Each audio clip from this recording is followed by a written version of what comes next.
हाय दोस्तों, very good morning. Morning good नहीं लग रही है आज। 6 बजे की अलार्म लगा के सोया था कि सुबह अर्ली मॉर्निंग उठ के निकलेंगे, चढ़ाई है पास की। मेरी आँख खुल गई थी 5:45 और तब तक ठीक था। बाहर एक दो पंछी भी चहचहा रहे थे। 6 बजे के आसपास ही ये बूंदाबांदी शुरू हुई है।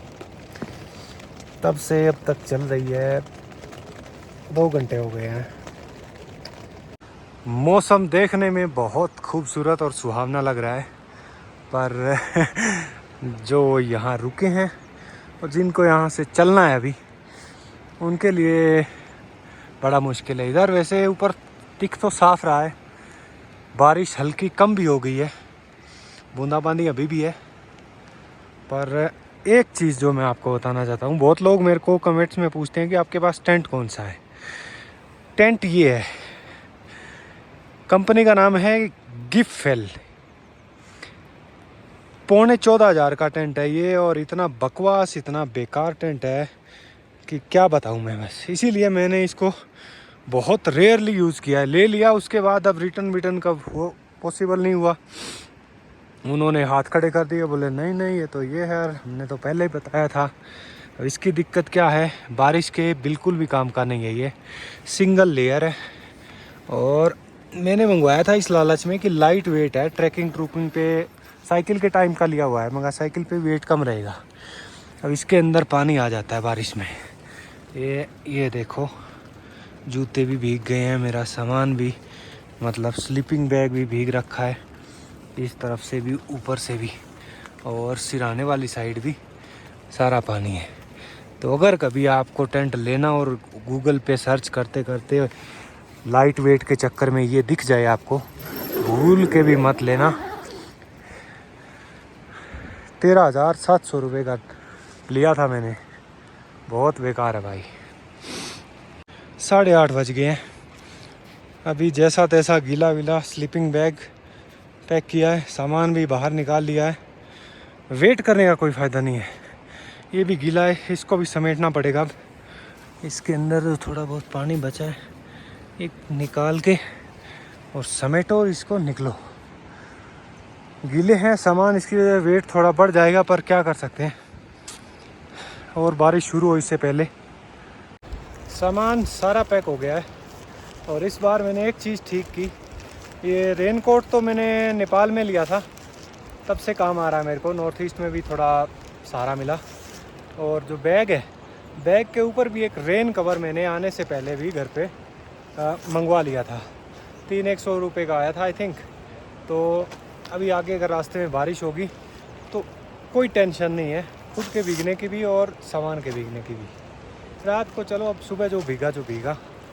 इस तरफ तो भाई लोग कुछ थोड़ा चाय नाश्ता बना रहे हैं, थोड़ा खाते हैं, कुछ पेट में पड़ेगा तो चढ़ाई होगी और फिर निकलते हैं। बरसात का मौसम और ये लोकेशन, और यहाँ आपको गर्मा गर्म हलवा मिल जाए, फिर क्या ही कहने। चलो, थोड़ी बहुत बारिश हुई, भीगा सामान, उसका मलाल नहीं है, सारी कमी हलवे ने पूरी कर दी। बहुत दिन हो गए मेरे को हलवा खाए हुए। वहाँ नाश्ता किया, सामान समेटते समेटते तकरीबन 9:30 बज गए हैं।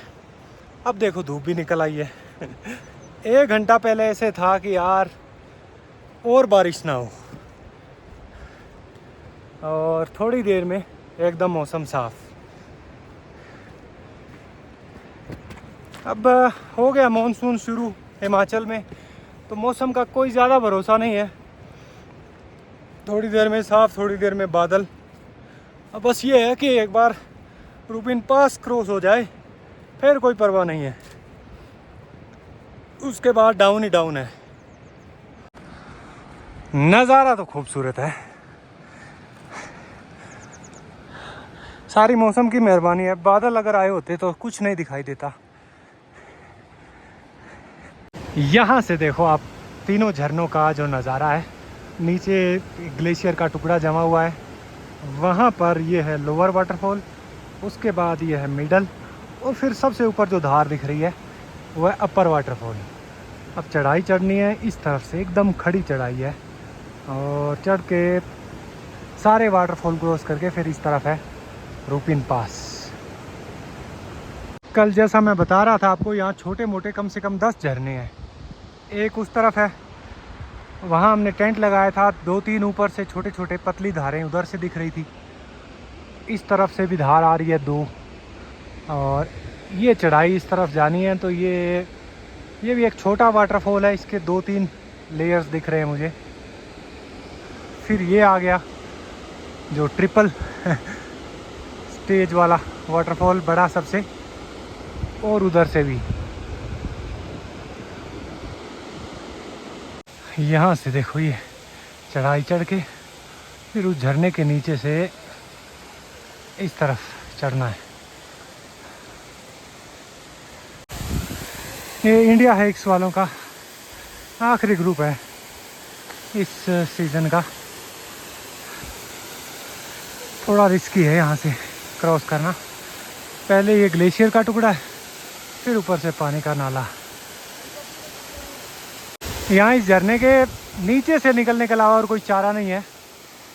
सेफली निकल गए। ये जूते भीगे थोड़े, इस साइड से पैंट भीगी है, पर ओह माय गॉड ये नीचे जो हरा भरा घास का मैदान दिख रहा है, ये धनराज थाच, जहाँ रात को टेंट लगाया था। बहुत सुंदर लग रहा है यार यहाँ से तो। और इस तरफ अपना रूपिन पास। ऊपर वाले जो 2 वाटरफॉल है, मिडिल और अपर, उनका नज़ारा यहाँ से ज़्यादा बढ़िया दिख रहा है। लोअर वाटरफॉल हम क्रॉस कर गए हैं। अब बारी है मिडिल की। अपर शायद पता नहीं क्रॉस करना पड़े या ना करे, क्या पता। इनके बीच में से इस तरफ है रास्ता कहीं। अद्भुत। एक मोड़ चढ़ते ही पीछे वाले से भी ज़्यादा ज़बरदस्त नज़ारा सामने आता है। ये मिडिल वाटरफॉल का ऊपर वाला हिस्सा है, जहाँ से वाटरफॉल गिरता है। इसके ऊपर भी ग्लेशियर है। और वो है लास्ट वाला अपर वाटरफॉल। अपर वाटरफॉल के ठीक नीचे एक ग्लेशियर, ये थोड़ा बड़ा है, इसको क्रॉस करना है। और उसके बाद उस साइड पे पहाड़ के चढ़ाई चढ़ेगी।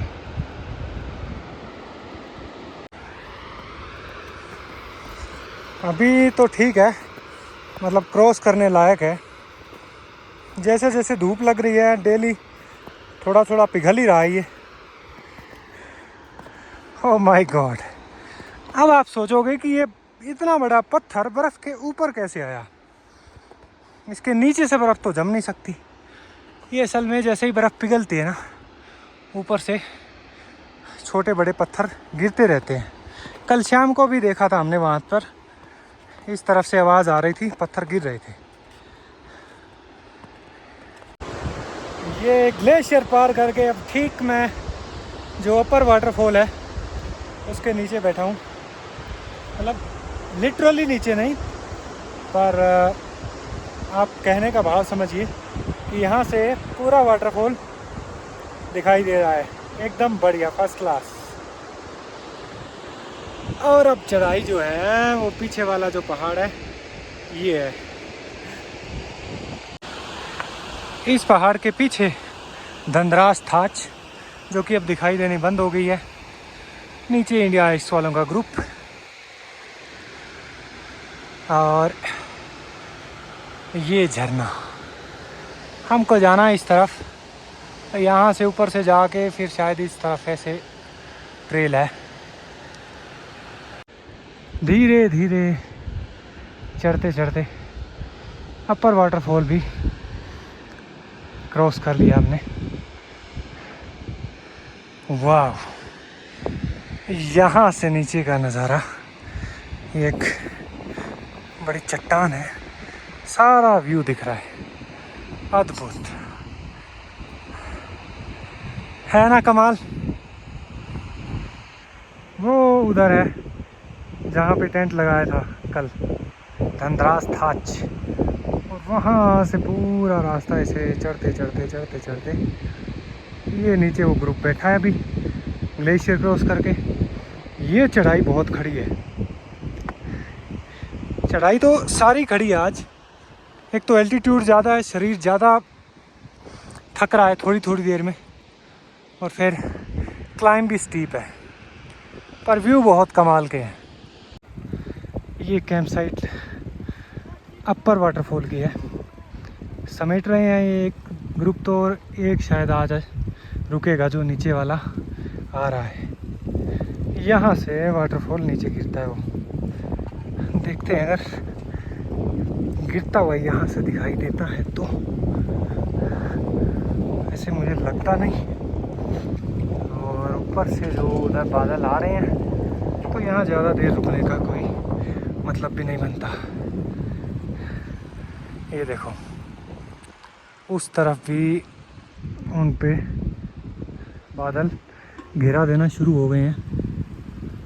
हमें चढ़ना इस तरफ क्लियर दिख रहा है, तो समय ना गंवाते हुए यहाँ से थोड़ा सा 5 मिनट का रेस्ट, पानी पीते हैं और निकलते हैं। जहाँ से सुबह चला था धनराज से, वहाँ से यहाँ तक मेरे को लगे 2 घंटे। यहाँ एक भाई से पूछा मैंने, पानी भरा, उनसे थोड़ा आइडिया लिया। वो बोले कि आप चलने वाले हो, ये इस तरफ ट्रेल है और फिर ऊपर से ये पूरे पहाड़ पे चढ़ना है, 2 घंटे और लगेंगे आपको। ये पास का समझो लास्ट 2-1 घंटे का स्ट्रेच है। एल्टीट्यूड ज़्यादा है, चढ़ाई खड़ी है, तो थोड़ी थोड़ी दूर में सांस लेना पड़ रहा है रुक रुक के। बस ऐसे ही धीरे धीरे छोटे छोटे कदमों से हो जाएगा क्रॉस ये भी। अब तो बिल्कुल नज़दीक है, पर पीछे मुड़ के जब देखते हैं ये नज़ारे, फिर थकान थोड़ी सी कम हो जाती है। अपर वाटरफॉल के ऊपर वाली कैंप साइट्स भी बहुत ही सुंदर जगह पर है। नीचे देखो आप, आराम से शांत बहता हुआ ये दरिया रूपिन, उसके बगल में बढ़िया हरी भरी घास है और 3 तरफ ऊंचे ऊंचे पहाड़ हैं, उनके ठीक बीच में ये कैंप साइट है।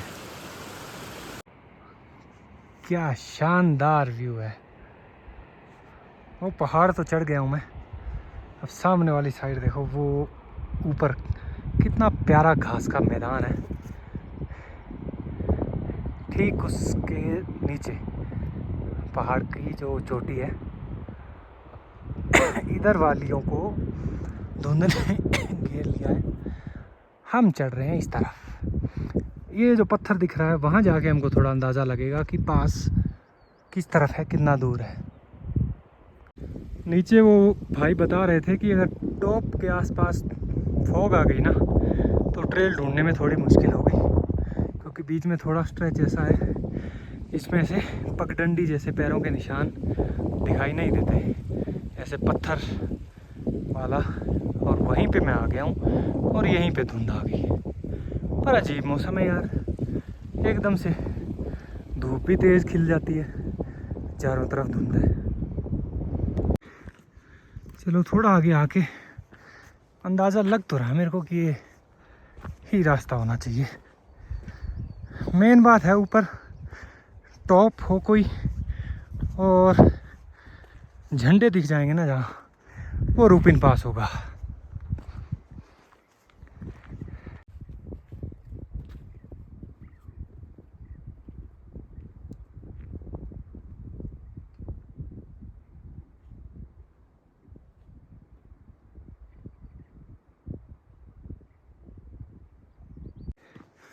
यहाँ पर भी बड़े बड़े पत्थर ही पत्थर हैं,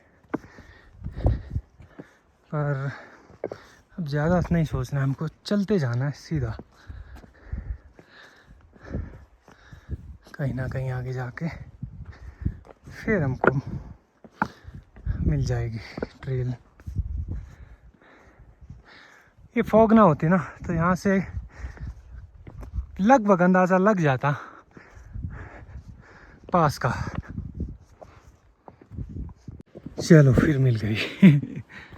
ये है ट्रेल, अगर आपको ना दिखे ट्रैकिंग रूट पे तो ऐसे अंदाज़ा लगा लिया करो, जहाँ पत्थरों के आसपास बढ़िया जमी हुई अच्छी ज़मीन दिखे ना, और कोई ना कोई पैर का निशान दिख ही जाता है, तो उसको फॉलो करते चलो। यहाँ से अब आगे भी थोड़ा अंदाज़ा लग रहा है मेरे को, फिर उस तरफ जो है वहाँ भी यहाँ से दिखाई दे रही है। ओके, दैट मीन्स हमको थोड़ा और चढ़ना पड़ेगा। जो अपर वाटरफॉल वाली कैंप साइट आई थी उसके बाद मैं अकेला ही चल रहा हूँ। वो ग्रुप आज वहीं रुकेगा, और सुबह जो वहाँ से कोई ग्रुप निकला था वो अर्ली मॉर्निंग निकला था, तो इस टाइम वो ऑलरेडी क्रॉस कर चुके हैं। भेड़ बकरी वाले भी मेरे को कोई नहीं दिखे, चारों तरफ बियाबान, ये मंजर, ओहो। चलो फॉग थोड़ी कम हुई है और इसके बीच में अपना सफ़र चल रहा है। रूपिन पास सब ज़्यादा दूर नहीं, वहाँ से तो थोड़ी चढ़ाई थी वो भी क्रॉस हो गई। अब एक हर्डल है यहाँ, अगेन बाउल्डर्स, बड़े बड़े स्टोन्स, यहाँ कुछ पता नहीं लग रहा है, पर मेरा जो अंदाज़ा है वो ये है कि यहाँ से हमको वहाँ जाना है। फिर वो छोटी रिज जैसी दिख रही है, उसके अंदर अंदर वो गली शायद पास हो। अब इस जगह पे मुझे बताओ कदमों के निशान कहाँ दिखेंगे?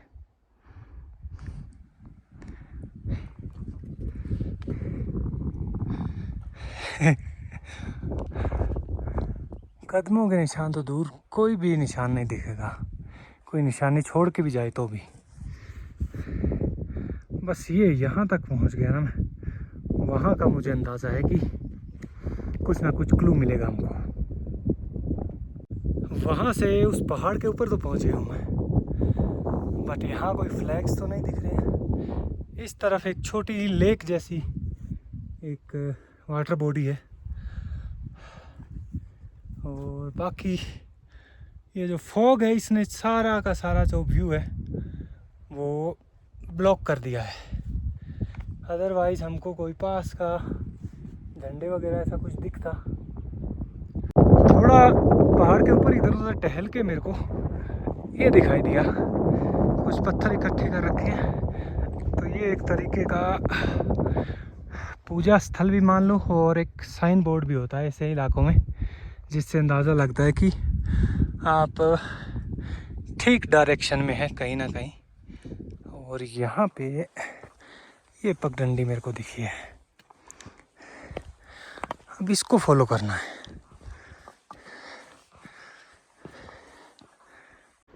यहाँ थोड़ा सा बर्फ़ का पैच है, इसमें कदमों के निशान दिखे हैं मुझे। ओके, दैट मीन्स सही रास्ते पर हैं। बहुत से लोग आप में से कमेंट करके पूछते हैं कि भाई आप कोई ट्रैकिंग के लिए नेविगेशन मैप यूज़ करते हो क्या? तो भाई मैं ऐसे चलता हूँ अंदाज़े से, नेविगेशन मैप अभी तक तो ज़रूरत नहीं पड़ी है, अगर कभी करेंगे तो आपको ज़रूर बताएंगे,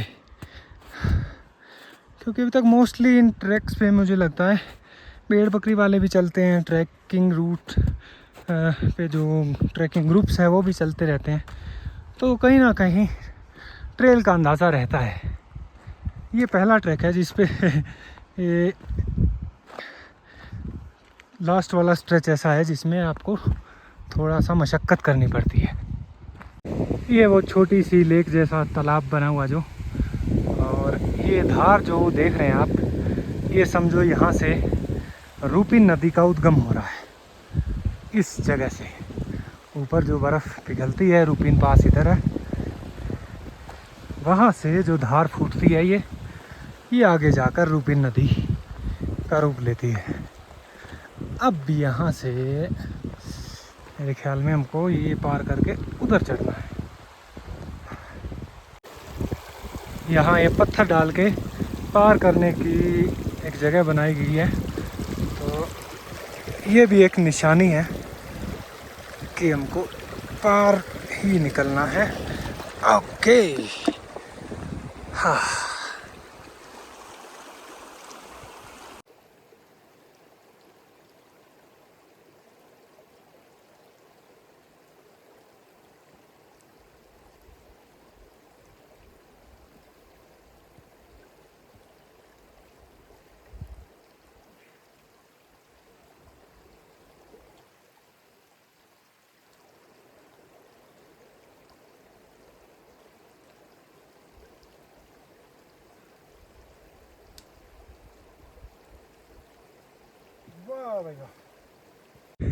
यहाँ भी बुरान घाटी की तरह थोड़ी बर्फ़ है, ज़्यादा नहीं है। वैसे भी अब जुलाई शुरू होने वाला है, इस टाइम कहाँ बर्फ़ मिलती है 4,500 मीटर पे। हाँ, जून में अच्छी बर्फ़ थी इधर। लास्ट के स्टेज पे ऐसे स्टेप रखे जाते हैं, धीरे धीरे, ताकि आप एनर्जी अपनी बचा के रखो और एक सांस में मतलब ठीक ठाक डिस्टेंस भी कवर हो जाए। अगर हम बड़े बड़े स्टेप्स रखेंगे और पत्थरों पे, तो फिर शरीर जल्दी थक जाता है, फिर 10 कदम के बाद ही आपको रुकना पड़ेगा। लास्ट पुश ये नहीं था जो भी मैं चढ़ के आया हूँ, लास्ट पुश है ये। यहाँ से अगर आप देख पा रहे हैं, ऐसे करके, और ये दो उनके बीच में ना एक गली है, छोटी सी कॉरिडोर जैसा। आई थिंक ये रुपिन पास होना चाहिए। अब धुंध है, इससे सिर्फ अंदाजे लगाए जा सकते हैं। हाय रब्बा, फाइनली यहाँ से मेरे को एक झंडी दिख रही है। I am so close. एक रेस्ट और लेना पड़ेगा बीच में, 2 भी हो सकता है, उसके बाद टॉप पर। धुंध ने पीछा छोड़ा नहीं मेरा, देख लो वाटरफॉल वाला जो टेंट था वहाँ से। अब तो एकदम ये देखो, ये गली है, यहाँ से मैं देख सकता हूँ एक झंडी, पर कैमरे में शायद नहीं दिख रही होगी। जहाँ से ये नीचे बर्फ़ का पैच दिख रहा है, उसके बाद ये स्ट्रेच रिस्की है, थोड़ा स्टीप है एक तो, दूसरा इसमें मिट्टी है कच्ची, और ऐसे छोटे बड़े पत्थर हैं। बर्फ़ पिघलती है या बारिश के टाइम है, खतरा रहता है यहाँ। नीचे से देखने में ये गली पास लग रही थी, ऊपर आते हैं तो पता लगता है बहुत ही स्टीप लंबी चढ़ाई है।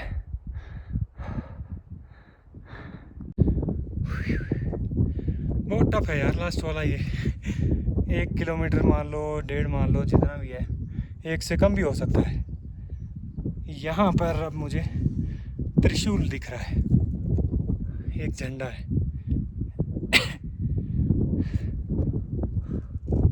Just a few minutes more, a few steps more. इनसे आप अंदाज़ा लगा सकते हैं कि we are at the top of the beautiful, the gorgeous, the tough, the challenging Lupin Pass.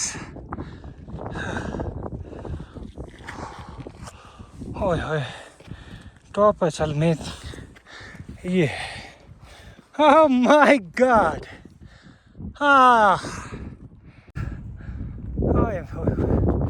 मैं बता नहीं सकता इस वक्त जो फीलिंग है मेरी,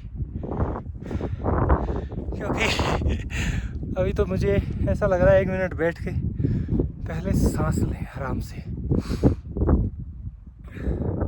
15,000 फुट से ऊपर की हाइट है यहाँ, ऐसे भी यहाँ सांस थोड़ा मुश्किल से आती है, और अगर आप ऐसी खड़ी चढ़ाई चढ़ के पहुँचते हो,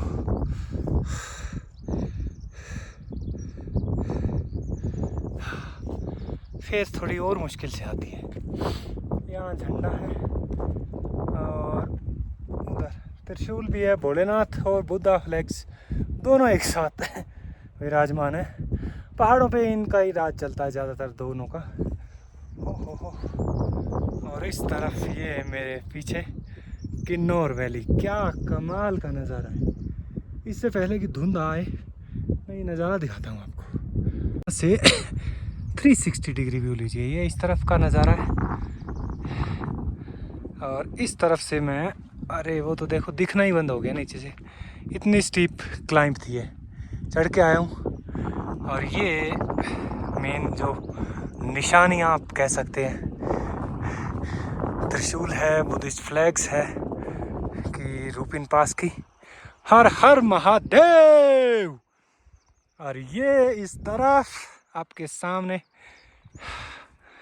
किन्नौर की सांगला वैली का एरिया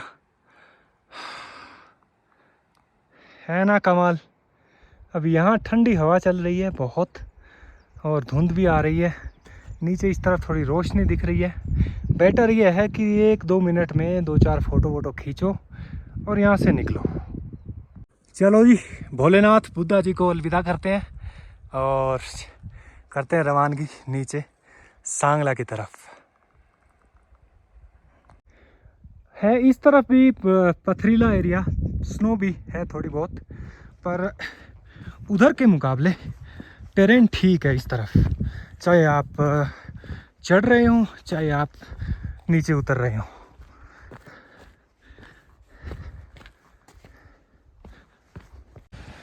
यहाँ भी खूब ठंडी हवा आ रही है। ओहो, पर इसकी वजह ये है, ये जो ग्लेशियर देख रहे हैं आप, इसकी ठंडक हवा में घुल के आ रही है। और चलो थोड़ी देर की बात है, ये भी पार हो जाएगा, है ना। एक बार बस ऊपर चढ़ने तक था, उसके बाद तो मुझे पता था कि फिर तो जो मर्जी हो खींच देंगे काम। ट्रैकिंग का मज़ा ये है कि जब आप चढ़ते होते हो, आपका ना शरीर का एक एक अंग उस चीज़ को महसूस करता है। वो थकान, एक एक सांस लेने के लिए जो लास्ट में स्ट्रगल होता है, ऐसी जो चढ़ाई होती है। और उसके बाद जब आप टॉप पे पहुंच जाते हो और वहाँ जाके जो फीलिंग आती है, हाय हाय क्या कहना। और फिर जो शरीर इतना थक के चूर हो रखा होता है, तो वो मेरे ख्याल में इतनी कमाल की एक एक्सरसाइज है, कोई जिम उस वर्कआउट की बराबरी नहीं कर सकता। अब इतना बड़ा बैग मेरे पास, तकरीबन 30-35 किलो वज़न आराम से होगा, राशन वाशन सारा कुछ है इसके अंदर, 2 जैकेट है, कपड़े है, छोटा गैस स्टोव है, बर्तन है। और फिर आज तो सच्ची सुबह वो 1 कटोरी हलवा खा के चला था मैं, 4 एक 10-10 रुपए वाली मेरे पास चॉकलेट थी, उनमें भी एक बची पड़ी है अभी, कुछ मैंने टॉफ़ियाँ रखी हुई थी, तो वो मेरे को काफ़ी हेल्प करती है कि ऐसी हाई एल्टीट्यूड पे आप एक एक बीच में जहाँ भी थकान हो, एक टॉफ़ी चबा ली, थोड़ा पानी पी लिया, तो मीठा और पानी हर बार मैं कहता हूँ बहुत हेल्प करते हैं। ये पीछे फॉग वाला जो एरिया है ना, उससे थोड़ा आगे आगे ना, फिर आपको इस तरीके के साइंस दिखते रहेंगे। फॉग तो वैसे आगे भी दिख रही है पर चलो वहाँ से तो निकले। अब बढ़िया छोटे बड़े घास के मीडोज़ हैं, इनमें जो शेफर्ड लोग हैं वो अपनी भेड़ बकरियां चराते हैं, और जैसे जैसे घास आगे उनको और मिलती है यहाँ से मूव करते रहते हैं। धुंध ने तो मुझे लगता है ऐसे ठान लिया है कि भाई आज तेरे को ना सांगला छोड़ के ही आऊँगी। खाली धुंध नहीं है यार, ये तो हल्की हल्की बूंदाबांदी भी हो रही है। ऐसे मत करो, शाम तक बस 7-7:30 तक का अंदाज़ा है मेरा। सांगला पहुंचने के बाद आप आराम से बरसना रात को जितना मन करे। अब थोड़ी सी धुंध छटी है, पर छोड़ो इसको तो यार, सामने नज़ारा देखो कितना कमाल। 2-3 टेंट लगे हैं, हो सकता है शेफर्ड लोगों के हों, वहाँ जाके ही पता लगेगा। ऊपर से बर्फ़ पिघल पिघल के छोटी छोटी धाराएं बहती हुई आ रही है और ये जा रही हैं इस मीडो के बीचों बीच। कमाल की जगह है कैंपिंग के लिए, तो ये भी बहुत अच्छी जगह है। तो ये जो जगह आप देख रहे हैं इसको बोलते हैं रोंटी गार्ड। जो लोग पास क्रॉस करके आते हैं उनका फिर नेक्स्ट स्टॉप यहाँ पे होता है। ये एक ढाबा है, एक टेंट लगा है भाइयों का। कैंप साइट यहाँ से बता रहे हैं थोड़ी आगे है और इसके बाद सीधा जांगला स्टॉप होता है, सांगला। ये कैंप साइट जो ग्रुप्स चलते हैं उनकी। नॉर्मली क्या होता है, जिसकुन से चलते हैं ये ग्रुप्स और 7वें दिन सांगला पहुंचते हैं। बीच में 6 दिन की इनकी कैंपिंग होती है और मेरा प्लान है आज शाम तक सांगला पहुंचने का। दैट मीन्स मेरे को लगे हैं 2 दिन इस ट्रैक पर। अभी बढ़िया है यहाँ, मौसम अच्छा है, सामने धूप भी है, हल्की हवा चल रही है, वो कोई दिक्कत नहीं है। अब आराम से बस चलते जाना है। सांगला पहुंच के जो मज़ा आएगा ना, एक ही डायरेक्शन में चलते चलते अब एक मोड़ आया है, थोड़ा डिफरेंट लैंडस्केप दिखेगा। उधर सामने पहाड़ पर खूब सारी भेड़ बकरियां चर रही है और इस तरफ अंदर से भी एक नाला आ रहा है। ये वैली भी काफ़ी ब्यूटीफुल लग रही है यहाँ से। और ये पहाड़ के ऊपर पूरे पे घास ही घास है, नीचे थोड़े बहुत पेड़ हैं। 5 बजे हैं, बढ़िया धूप खिली हुई है। इस तरफ खुले घास के मैदानों में पशु चर रहे हैं, कहीं भेड़ बकरियां, कहीं गाय। और यहाँ से थोड़ी सी झलक दिखी है मुझे सांगला साइड का जो एरिया है उसकी। जैसा मेरा अंदाज़ा था कि 7 बजे तक भी मैं आराम से पहुँच जाऊँ, कोई दिक्कत नहीं है और ठीक चल रहा हूँ मैं। यहाँ तो ट्रेल काफ़ी चौड़ी है। पीछे कैंप साइट में 2 भाई मिले थे, वो बता रहे थे कि थोड़ा आगे जाओगे तो क्या पता आपको गाड़ी मिल जाए, क्योंकि आगे तक रास्ता बन रखा है। हो सकता है इस तरफ सांगला के ऊपर कोई बस्ती हो, उसके लिए रोड का काम चल रहा हो। ये सामने छोटी सी सेटलमेंट, इधर लोगों के कुछ खेत जैसे दिख रहे हैं मुझे, क्योंकि छोटे छोटे उनमें बांटे हुए हैं। और बीच में आगे कुछ 5-7 मकान दिख रहे हैं। यहाँ पे ट्रैकिंग ट्रेल ख़त्म होती है और यहाँ तक रास्ता रखा है नीचे से। देखते हैं, अगर कोई गाड़ी मिल गई तो बढ़िया है, नहीं तो पैदल तो है ही, 7 साढ़े 7 तक भी पहुँच जाएंगे सांगला। ये वो सेटलमेंट, यहाँ बीच बीच में कोई मकान बना हुआ है, फिर खेत हैं। इधर खेतों में सब में सब्जियां ही लगी है, कहीं आलू है, गोभी है, इस तरफ भी कुछ लगा है। मेरे ख्याल इस तरफ इनके खेत होंगे, उन्होंने इधर मकान बना लिए होंगे। हाँ, सांगला जाएंगे अब। ये कौन सी जगह है? कंडा है, सांगला का कंडा। कंडा, सांगला का कंडा। हाँ। अच्छा, तो ये जो मकान बने हुए हैं, हाँ, ये आज गर्मियों के लिए, सर्दियों में उतरते हैं। अच्छा अच्छा, तो गाय बैल आते हैं ना, नवंबर तक उतर जाएंगे। घास भूस काट के, अनाज काट के। इस टाइम खेती भी होती है ना थोड़ी बहुत? भी है ना, मटर है, आलू है, लोकल अनाज है। अच्छा अच्छा, लोकल अनाज में क्या कुछ? हमारे फाफड़ा होता है, ओगला होता है। अच्छा, ना। मतलब ये लोग सारे सांगला गए हैं, ये सब सांगला गर्मियों में इधर आते हैं। हाँ हाँ, सर्दियों में नीचे रहते हैं। नहीं, मतलब जिनके गाय गोई डोगरी सब हाँ, नहीं आते हैं। अच्छा अच्छा, जिनके गाय वगैरह डोगरी है, वही लोग रहेंगे। अच्छा, सब तो नहीं आएंगे। वो धोने वाले गाय लाते हैं ना। आजकल यहाँ अपनी घास भूस ठीक रहता है। हाँ, अभी तो खूब बढ़िया, चराने के लिए भी अच्छा है। इस साल बारिश नहीं हुआ, सूखा पड़ा है ना। बस अभी बारिश लग गई समझो। अच्छा, हाँ तो अभी आप पहले नीचे जाएंगे? हाँ अभी सांगला। 1 घंटा लगेगा आपको? चलो कोई नहीं, अब इतना आगे तो 1 घंटा ही और ही सही। हाँ हाँ। है कि नहीं? ठीक है, गाड़ी तो आने वाले, लेट आएगी। गाड़ी थी पीछे खड़ी, मैंने पूछा, वो बोला मेरे साथ बंदे हैं। मैं कहा चलो नहीं, भाई। वो तो फिर उनका पेट बकरी लाने गया वहाँ। अच्छा अच्छा। हाँ, एक गाड़ी मैंने मंगाया हुआ है, थोड़े बछड़ी वाले, वो तो अभी सांगला से आए, 1 घंटा लगेगा। है ना, तब तक पहुंच जाऊंगा मैं। हाँ जैसा अंकल जी ने बताया कि ये जो मकान है इधर सांगला के, ये लोग जिनके डंगर पशु होते हैं और खेत खूत है ये ऊपर वाले, तो सर्दियों में तो नीचे रहते हैं, गर्मियों में इधर आ जाते हैं। पशुओं की देखभाल भी हो जाती है और खेतों में भी काम वाम होता है। विंटर शुरू होने से पहले ये सारा कुछ खेतों से सब्जियां फसलें निकाल के अपने डंगर लेके नीचे चले जाएंगे। कल शाम को 7:30 बजे सांगला पहुंच गया था मैं, और यहाँ आके मेरे दोस्त हैं एक, उनका होटल है, होटल एलिश, तो यहाँ रुका मैं।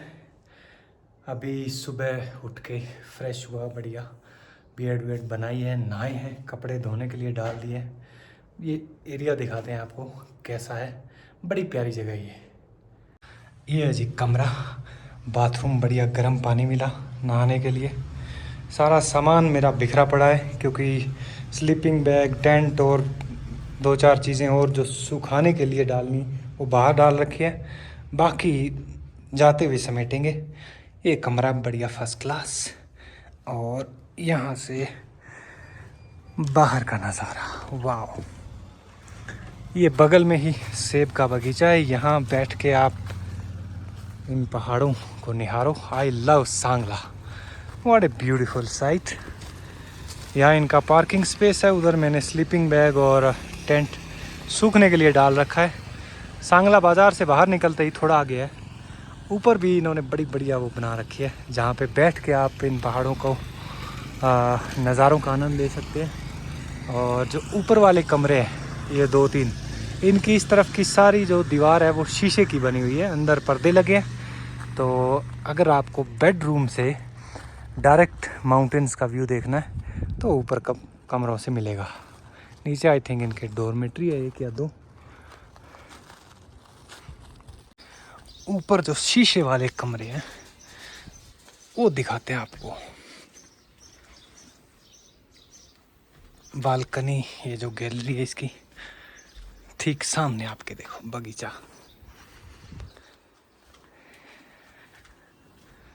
व्यू पूरा ओपन है।